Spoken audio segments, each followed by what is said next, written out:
జగన్ ఇచ్చిన ఉచిత పథకాల కారణంగా ఆయన ప్రచారం చేయకుండా ఇంట్లో కూర్చున్నా చాలు గెలిచే అవకాశాలున్నాయి. కానీ ఏపీలో అలాంటి పరిస్థితి కనిపించడం లేదని కేంద్ర మంత్రి, బీజేపీ తెలంగాణ రాష్ట్ర అధ్యక్షుడు కిషన్ రెడ్డి అన్నారు.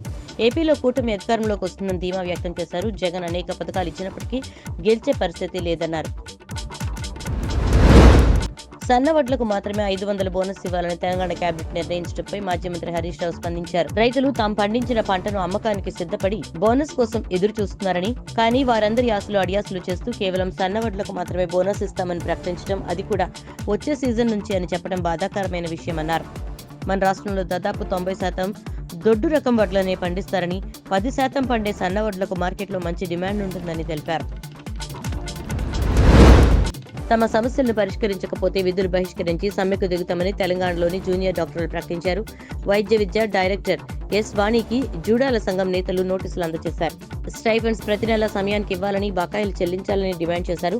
ప్రభుత్వ ఆసుపత్రుల్లో భద్రత కల్పించాలని, అవుట్ పోస్టులకు ఏర్పాటు చేయాలని, ఇతర డిమాండ్లు నెరవేర్చాలని కోరారు.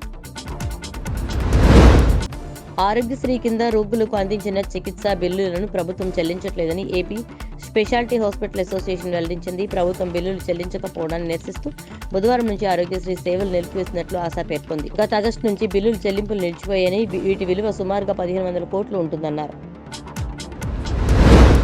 ఏపీలో 24 నుంచి జూన్ 3 వరకు 10th అడ్వాన్స్డ్ సప్లిమెంటరీ పరీక్షలు జరగనున్నాయి.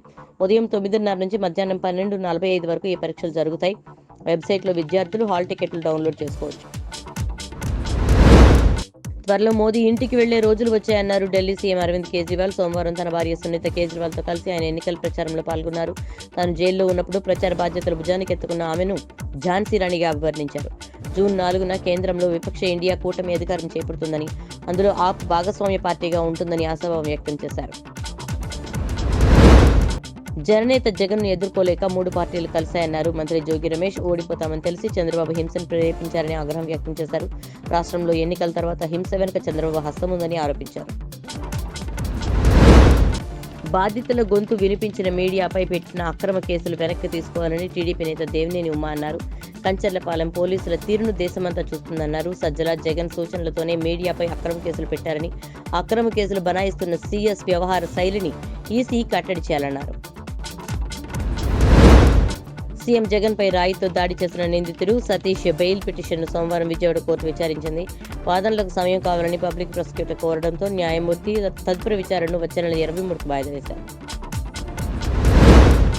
ఏపీ ఎన్నికల ఫలితాల్లో కూటమి గెలుపొందుతుందని, చంద్రబాబు అధికారం చేపట్టబోతున్నారని తిరుపతి మాజీ ఎంపీ, కాంగ్రెస్ పార్టీ సీనియర్ నేత చింతామోహన్ పేర్కొన్నారు. చంద్రబాబు బీజేపీతో పొత్తు పెట్టుకోవడం వల్ల కొన్ని అసెంబ్లీ సీట్లు తగ్గుతాయని, లేదంటే 150కి పైగా వచ్చేవన్నారు.